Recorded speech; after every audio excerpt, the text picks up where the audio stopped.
If you're a single mum wanting to leave the UK and travel the world with your kids, this is where you start. Not with booking flights, not with selling everything you own, not even with, telling all of your friends and family. Because most mums don't get stuck because they can't do it. They get stuck because they're doing things in the wrong order. So in this video, I'm going to walk you through the first 5 steps I would take if I had to start all over again from scratch. Hi, my name's Kath and I am a solo mum travelling the world with my 8-year-old son. I originally left the UK back in 2024 and since then I've been travelling through Asia, Australia and I'm currently in India. I didn't start off as a solo mum, but that's how life has turned out. And I am now navigating my way through this huge life change and still doing the things I love without going back to the UK. Okay, step 1. Finances. Now, step 1 isn't the most exciting. I mean, no one really wants to spend too long looking at their finances, I don't think.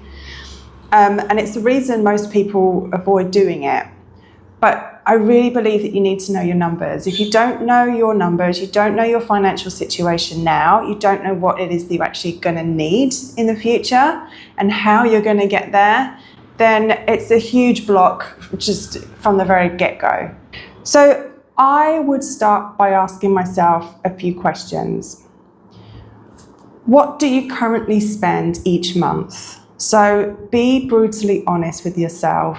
What do you spend on food, on going out, on subscriptions, on clothes, on stuff for your kids? Like, what is it that you spend each month? Get really honest and write everything down. Maybe do it for a week or even do it for a month. Write everything down. The next question is, what is your absolute minimum survival amount? So if you were traveling in Thailand, for example, or Bali, or wherever it is you're going to go first, what is the minimum you want to survive on? So you need to start thinking about how much accommodation is in those countries, how much food might cost, how much entertainment and going out might cost, and just day-to-day living. If you're going to hire a scooter, if you're going to be eating out, or if you want to have a kitchen and cook at home, really start thinking about how much it is you're going to be spending, how much you actually really need per month. So you need to do a bit of research here. And there's plenty of places online that you can find this kind of information out. But be honest with yourself. Don't tell yourself you're not going to need much money, and then because if you get there and suddenly you realise everything costs way more than you expected, or if you get there and you think you want to do much more going out, much more days out, then you're going to run out of money really quick. So just come up with your minimum, what you would need if you were to leave the UK each month. And then the last thing that you need to really be honest with yourself is, how much debt do you have? So do you have car repayments? Do you have mortgage repayments?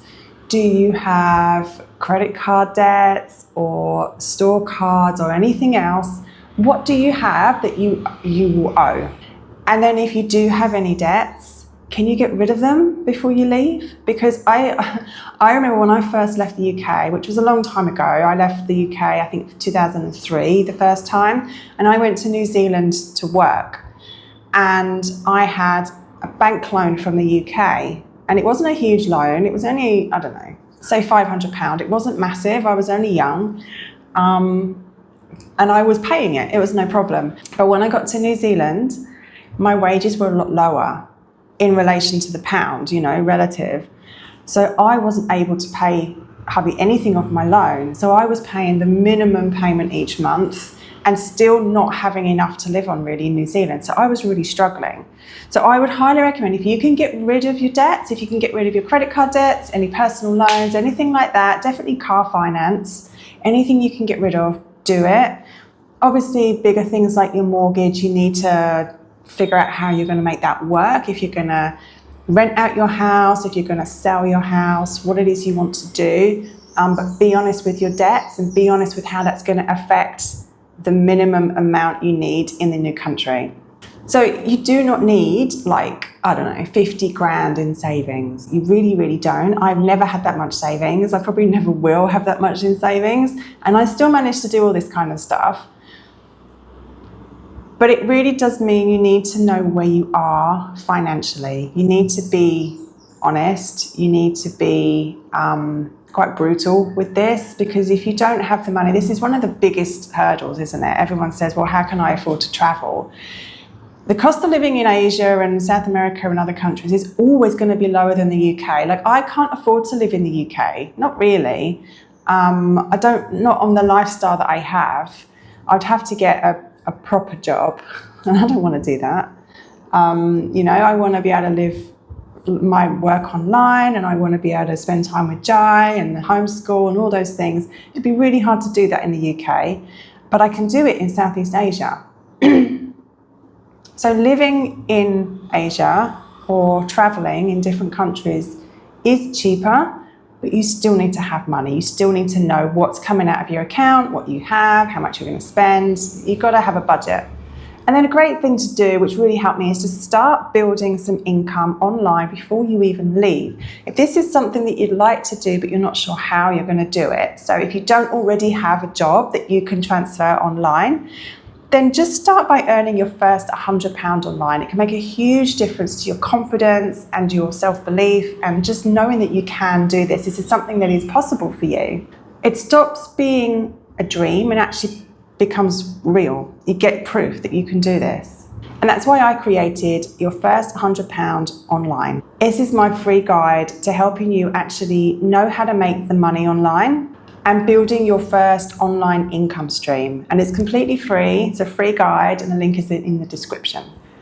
So step 2 is about reducing your cost of living now. It's about kind of practicing living a different life before you even leave the UK. So when I am traveling, I don't live the same way as what I do when I'm at home. And it's because, obviously there's some things that aren't available. I can't just pop down Sainsbury's or whatever, or M&S, so I'm going to be paying less for food, for starters, because I'm buying stuff in the market or at cheaper supermarkets.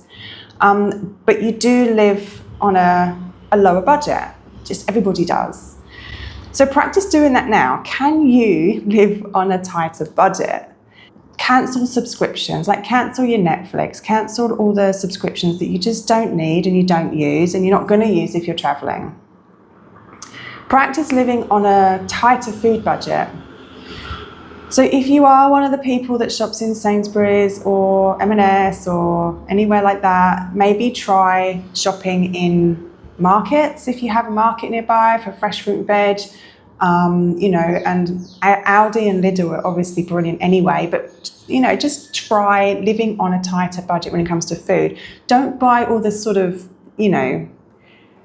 luxury food things, instead of buying that beautiful sourdough loaf, just stick to basic bread for a bit, just try and reduce those outgoings, but also you're practicing living more frugally. And it's not about depriving yourself, because I still have chocolate bars and I still have things I like. I still have my gin and stuff, my wine here, but I don't do it all the time. And, it's about just balancing the things you want and enjoy with living a bit of a more budget lifestyle. Also, don't forget, there's plenty of things you can't get here. It depends where you are in the world, but, you can't get M&S if you're in India, so there's stuff that you're just going to have to go without. And then, declutter. So decluttering is a great thing, because you're going to earn some money. If you can sell some of your things, you can earn a bit of money doing it. It will help you reduce the amount of stuff, so that when you do leave, you don't have so much stuff to think about and worry about. And it gets you kind of practicing, how am I going to live if I don't have my hairdryer, my hair straightener, my curling tongs, this, and this. You don't need all of those things. And your kids don't need all of their toys. So if you start decluttering and reducing what you own now, it really does help when you're actually away and you know that you can live with a lot less. And this isn't about depriving yourself, and it's certainly not about depriving your kids. It's just about swapping one kind of way of living for another way of living. You're swapping the materialist, the consumerism, the, buying more and Amazon deliveries and shopping deliveries online happening all the time, to having a lifestyle where you have more freedom, more flexibility, you're more adaptable. You can get up in the morning and just go to the beach instead of, scrolling on your phone or going straight on the iPad. And practicing that now builds confidence. It makes you feel a lot better. It makes you confident that you can do this. And it also helps you feel confident that your kids can adapt to it as well. And I think once you see your kids are able to do it, that's a huge confidence boost. And honestly, kids do adapt, probably better than adults do. Okay, now you want to start testing your income. This is where it becomes real, I think, because it's really important to know, how will I earn money if location doesn't matter? Like I said, if you're lucky enough to have an online job or a location independent job right now, then that's incredible. And honestly, if you already have a job like that, then just go. You're already 5 steps ahead of most people, so just do it. But what can you do if that's not the case for you? I was a nurse in the UK, although I gave it up a long time ago. So I was then I had a hypnobirthing business, I had a coaching business, and then I started creating content online in a different area. So I brought those skills to what I do now. I also teach English. So I have a few ways that I can make money. So I teach English online, I do coaching online, and I create content and I sell low-cost resources online for people. So having these skills has helped me to earn money while I'm traveling. But what can you do? What is it that you can do that's going to start making you even a small amount of money every month online? You could think about freelancing. There's so many skills you can do freelancing. You can go onto Upwork or Fiverr and places like that and just start building up your portfolio and your recommendations and your reviews, and then you can start making more and more money through that. Or you can freelance through another company. There's so many different ways to freelance, but if you have a skill that you can use there, that's brilliant. You can work remotely through another company. So if you're employed by a company, you could potentially work remotely as long as the location isn't a problem for them, and you can work anywhere in the world. That's brilliant. You can do what I do. You can do online tutoring. Teaching English as a foreign language is something you can get into really easily. You just do a TEFL course. There's different TEFL courses out there. And then you can either work for a school, or you can work for yourself, or you can work for a platform like Preply, which is what I do. And you've got to build up your reviews, you've got to build up the amount of students you have, and then after a while you could get lots of students and you can start charging quite good money for it. You can also do what I do, which is offer digital services, so you can create digital products online and sell those. And then there's content creation, and which is not something I do specifically, but a lot of travelers and digital nomads work online. They create content, they create UGC, and they can work with companies to make money through their online content. What I'm getting at here is you don't need a complete business that's been running for years and that brings in thousands of pounds a month. You just don't. But you do need a way you can start earning money. And it doesn't have to be a huge amount. It just has to be enough to give you the confidence that you can start making more.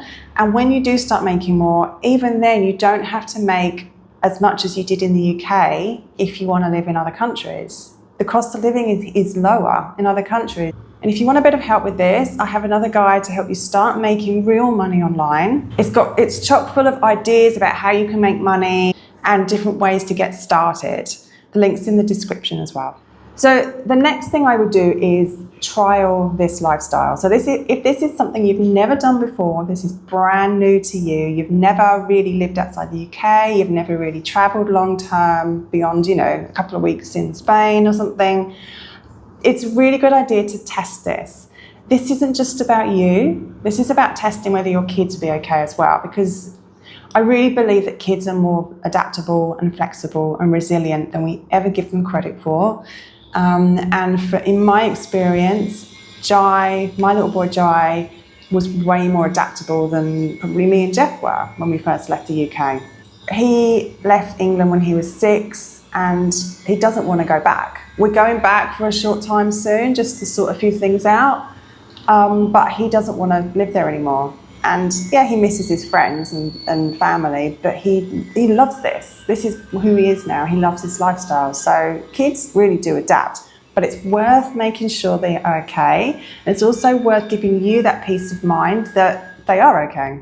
So you could trial this by doing a fairly short trip, maybe a month or maybe 6 weeks, depends how much time you have, how much flexibility you have. But a shortish time, you can go somewhere fairly local, you can do a trip around the UK, you can go into Europe. We did a 3-month drive around part of Europe to test how it would work. And like I said, Jai absolutely loved it, so we knew it was a good thing to do. But while you're doing that, you can see how you both feel. You can trial the homeschooling or world schooling hubs if you want to do that. You can start working online.